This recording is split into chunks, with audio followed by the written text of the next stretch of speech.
মুভিটির নাম 300 the rise of N empire. এই মুভিটির দ্বিতীয় পর্ব রিলিজ হয় 2014 সালে। আশা করছি প্রথম পার্টের মতো দ্বিতীয় পার্টটিও আপনাদের ভালো লাগবে। এক্সপ্লেনেশনটি ভালো লেগে থাকলে অবশ্যই ভিডিওটি একটি লাইক দিবেন এবং কমেন্ট করে আমাদের জানাবেন। আর আমাদের চ্যানেলে নতুন হয়ে থাকলে চ্যানেলটি সাবস্ক্রাইব করে আমাদের সাথেই থাকবেন। চলুন শুরু করা যাক আমাদের আজকের গল্প। গত পর্বে অর্থাৎ এই মুভিটির প্রথম অংশে আমরা দেখেছিলাম যে স্পার্টার রাজা লিওনাইডাস তার 300 জন যোদ্ধা নিয়ে 3 লক্ষ পার্সিয়ান সেনার বিরুদ্ধে লড়াই করতে যুদ্ধে যায়। সেখানে স্পার্টান 300 জন যোদ্ধাই লক্ষ লক্ষ পার্সিয়ান সেনার বিরুদ্ধে যুদ্ধ করে তাদেরকে কাবু করে ফেলে। কিন্তু যেহেতু তারা সংখ্যায় অনেক কম ছিল, তাই শেষ পর্যন্ত যুদ্ধে জয়লাভ করতে পারে না। ফলে সেখানেই তারা পার্সিয়ান সেনাবাহিনীর হাতে নিহত হয়।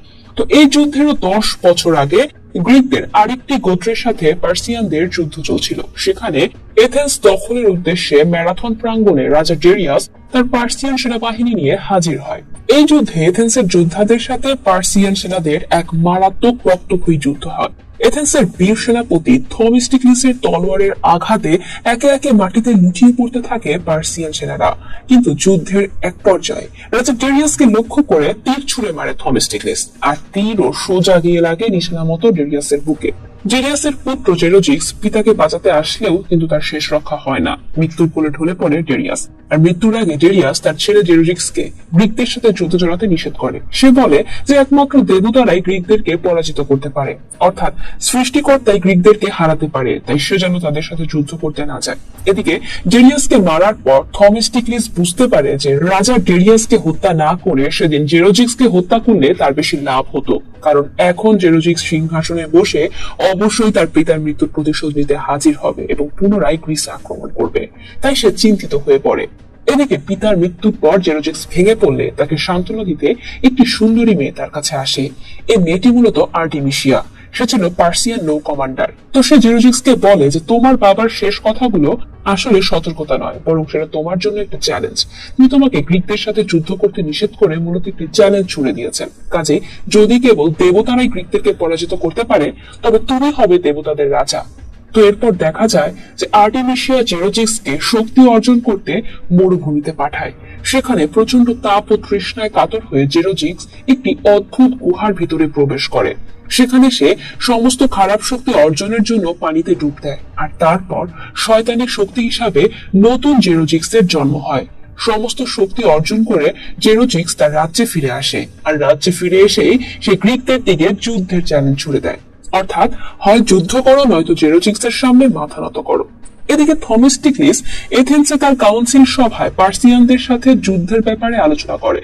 যদিও এথেনীয়রা মরিয়া হয়ে পার্সিয়ানদের ধ্বংস করতে চাইতো, কিন্তু পার্সিয়ানদের লক্ষ লক্ষ সেনাবাহিনীর বিরুদ্ধে যুদ্ধে নিশ্চিত মৃত্যুর মুখে তাদের সৈন্যদের পাঠাতে তারা আগ্রহী ছিল না। কিন্তু থমিস্টিক্লিস তাদেরকে বোঝায় যে যদি তারা যুদ্ধ করে পার্সিয়ানদের পরাজিত না করে, তাহলে জেরোজিক্সের বাহিনী তাদের শহরে আক্রমণ করে তাদেরকে ধ্বংস করে দিবে।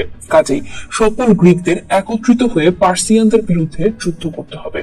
ভিউয়ার্স, এখানে আমরা একটা বিষয় জানতে পারি যে গ্রিকরা সবাই অনেক শক্তিশালী যোদ্ধা হলেও তারা সবাই ক্ষুদ্র ক্ষুদ্র গোত্রে বিভক্ত ছিল। তাই পার্সিয়ানদের লাখ লাখ সৈন্যের মোকাবেলা করতে হলে তাদেরকে একসাথে যুদ্ধ করতে হবে। তো এরপরের সিনে দেখা যায় যে থমিস্টিক্লিস যুদ্ধের সাহায্য চাইতে স্পার্টায় যায়। সেখানে গিয়ে থমিস্টিক্লিস জানতে পারে যে লিওনাইডাস ইতিমধ্যে তার লোকদেরকে নিয়ে পার্সিয়ানদের সাথে যুদ্ধ করতে চলে গেছে। তো এটা শুনে থমিস্টিক্লিস মর্মাহত হয়, কারণ যদি লিওনাইডাসের বাহিনী তাদের সাথে যোগ দিত এবং তারা একত্রিত হয়ে যুদ্ধ করতে পারত, তাহলে তারা পার্সিয়ানদেরকে অনায়াসেই পরাজিত করতে পারত। তো থমিস্টিক্লিস কুইন গোগরার কাছে অর্থাৎ লিওনাইডাসের ওয়াইফের কাছে পার্সিয়ানদের বিরুদ্ধে যুদ্ধের জন্য স্পার্টানদের সহায়তা চায়। কিন্তু কুইন গোগরা তাদেরকে সাহায্য করতে অস্বীকৃতি জানায়। উল্টো সে থমিস্টিক্লিসকে অপমান করে, কারণ স্পার্টানরা জাতিতে গ্রিক হলেও তারা কিন্তু নিজেদের স্বতন্ত্র আর মুক্ত মনে করত। তাই কোনো আশার আলো দেখতে না পেরে থমিস্টিক্লিস হতাশ হয়ে সেখান থেকে চলে আসে। তো এরপরের সিনে দেখা যায় যে যুদ্ধের খবরাখবর আনার জন্য থমিস্টিক্লিস সিলিয়াসকে পার্সিয়ান নৌবহরে পাঠায়। সে পার্সিয়ান সেনাদের আড়ালে লুকিয়ে থেকে যুদ্ধের খবর সংগ্রহ করে। কিন্তু আর্টেমিসিয়া যেহেতু খুবই চালাক এবং চতুর ছিল, তাই সে সিলিয়াসকে ধরে ফেলে। কিন্তু তাদের হাতে ধরা পড়ার আগেই সিলিয়াস পানিতে ঝাঁপিয়ে পড়ে এবং সেখান থেকে পালিয়ে আসতে সক্ষম হয়। তো সেখান থেকে সিলিয়াস সোজা চলে আসে থমিস্টিক্লিসের কাছে। সেখানে এসে সিলিয়াস জানায় যে আর্টেমিসিয়া নামে একজন নারী সমুদ্র পার্সিয়ান সেনাদের নেতৃত্ব দিচ্ছে। আর্টেমিসিয়া একজন পেশাদার খুনি এবং ভয়ানক যোদ্ধা। সে গ্রিকদের ধ্বংস করতে মরিয়া। তো মুভির এই অংশে আমরা জানতে পারি যে আর্টেমিসিয়া নিজেও একজন গ্রিক সন্তান, অর্থাৎ তার শরীরেও কিন্তু গ্রিকদের রক্তই বইছে। তা সত্ত্বেও সে গ্রিকদেরকে ধ্বংস করতে চায়, কারণ যখন সে ছোট ছিল তার চোখের সামনে গ্রিক রাজাকাররা তার পুরো পরিবারকে হত্যা করে। তারা আর্টেমিসিয়াকে ধরে নিয়ে যায় এবং একটি গ্রিক স্লেভ জাহাজে আটকে রেখে বছরের পর বছর ধর্ষণ করে, শারীরিকভাবে নিপীড়ন চালায়। আর এরপর সে পুরোপুরি অকেজো হয়ে গেলে তাকে একটি রাস্তার পাশে ফেলে দেয়। আর তখনই একজন পার্সিয়ান দূত তার জীবনদাতা হিসাবে আবির্ভূত হয়। সে তাকে পারস্যে নিয়ে গিয়ে আশ্রয় দেয় এবং সুস্থ করে তোলে। সেখানে আর্টেমিসিয়াকে শুধু ভালো খাবার আর ভালো বাসস্থানই দেওয়া হয় না, বরং পারস্যের শ্রেষ্ঠ যোদ্ধাদের কাছ থেকে এক ভয়ানক যোদ্ধা হওয়ার ট্রেনিংও দেওয়া হয়। আর তখন থেকে গ্রিকদের ধ্বংস করা তার জীবনের লক্ষ্যবস্তুতে পরিণত হয়। তো এরপর গ্রিকদের হত্যা করে ধীরে ধীরে রাজার মন জয় করে আর্টেমিসিয়া। আর এভাবেই সে একসময় পার্সিয়ানদের নৌ কমান্ডার নিযুক্ত হয়। তো যাই হোক, এরপর কাহিনী বর্তমানে চলে আসে আর শুরু হয় এই মুভির সবচেয়ে আকর্ষণীয় পার্ট, অর্থাৎ যুদ্ধের মুহূর্ত। থমিস্টিক্লেস তার বাহিনী নিয়ে এজিয়ান সাগরে যায়। অন্যদিকে লক্ষ লক্ষ পার্সিয়ান জাহাজ যুদ্ধের জন্য অপেক্ষা করছে। তো যুদ্ধ শুরুর পূর্বেই থমিস্টিক্লেস তার বাহিনীকে একটি মোটিভেশনাল স্পিচ দিয়ে সাহস যোগায়। অন্যদিকে আর্টেমিসিয়াও তার কমান্ডারদেরকে যুদ্ধের গাইডলাইন দিতে থাকে। যুদ্ধ শুরু হলে শত শত দৈত্যাকার পার্সিয়ান জাহাজ প্রবল বেগে গ্রিক নৌতরীগুলোর দিকে ছুটে আসতে থাকে। আর পার্সিয়ানদের জাহাজগুলো আকারে যেমন বিশাল ছিল, দেখতেও ততটাই কিন্তু মজবুত। কিন্তু সমস্যা হলো জাহাজের মাঝখানটা ছিল দুর্বল। তাই থমিস্টিক্লেসের প্ল্যান হলো জাহাজের মাঝখানের দিকে আক্রমণ করা। তো যেই কথা সেই কাজ, পার্সিয়ানরা সামনের দিকে অগ্রসর হলে গ্রিকদের নৌতরীগুলো দুই দিক থেকে এসে পার্সিয়ান জাহাজগুলোর মাঝখানে আক্রমণ করে। আর এতে একে একে জাহাজগুলো ভেঙে পানিতে তলিয়ে যেতে থাকে। তো থমিস্টিক্লেসের এই প্ল্যানের কারণে সেদিনের মতো কিন্তু যুদ্ধে পার্সিয়ানরা কোনো সুবিধা করতে পারে না, বরং তাদেরই বিপুল ক্ষয়ক্ষতি হয় আর পরাজিত হয়ে ফিরে আসতে হয়। তো এতে আর্টেমিসিয়া ক্ষুব্ধ হয়ে তার নৌ কমান্ডারকে সমুদ্রে ফেলে দেয়। পরের দিনও একইভাবে যুদ্ধ শুরু হলে দেখা যায় যে পার্সিয়ান জাহাজগুলো গ্রিকদের রণতরীর উপর প্রবল বেগে আক্রমণ করতে ছুটে আসে। কিন্তু পার্সিয়ানরা যত সামনের দিকে এগোতে থাকে, গ্রিকরা কিন্তু তত পেছনের দিকে যেতে থাকে। এতে পার্সিয়ানরা মনে করে আজ বোধহয় গ্রিকরা তাদের ভয় পাচ্ছে। আসলে এটা যে থমিস্টিক্লেসের পাতা একটি ফাঁদ ছিল তা বোঝা যায় কিছুক্ষণ পরে। পার্সিয়ানরা ঘন কুয়াশার কারণে সামনে কোনো কিছু দেখতে পায় না, ফলে তারা প্রবল বেগে সামনে এগোতে শুরু করে। আর এরপরই দেখা যায় সমুদ্রের পাথরে ধাক্কা খেয়ে একে একে পার্সিয়ান জাহাজগুলো ধ্বংস হতে থাকে। আর এভাবে বোকা বানিয়ে থমিস্টিক্লেস পার্সিয়ান জাহাজগুলোকে ধ্বংস করে। তো এরপর গ্রিকরা চারদিক থেকে পার্সিয়ান বাহিনীর উপরে আক্রমণ করে। আর এখানে এই মুভির সবচেয়ে আকর্ষণীয় ফাইটিং সিনগুলো কিন্তু আমরা দেখি। থমিস্টিক্লেসের বাহিনীর অতর্কিত হামলায় মারা পড়তে থাকে পার্সিয়ান সেনারা। আর আগের দিনের মতো সেদিনও পার্সিয়ানরা যুদ্ধে পরাজিত হয়। তো পরপর দুইবার পরাজিত হয়ে রেগে অগ্নিশর্মা হয়ে যায় আর্টেমিসিয়া। তাই গ্রিকদের কাবু করতে এবার সে ভিন্ন পথ বেছে নেয়। সে থমিস্টিক্লেসের সাথে ব্যক্তিগত সাক্ষাতের জন্য বার্তাবাহক পাঠায়। বার্তাবাহক তাকে বলে যে আর্টেমিসিয়া থমিস্টিক্লেসের সাথে ব্যক্তিগত সাক্ষাৎ করতে চায়, তাই তাকে অস্ত্রহীন অবস্থায় তাদের শিপে যেতে হবে।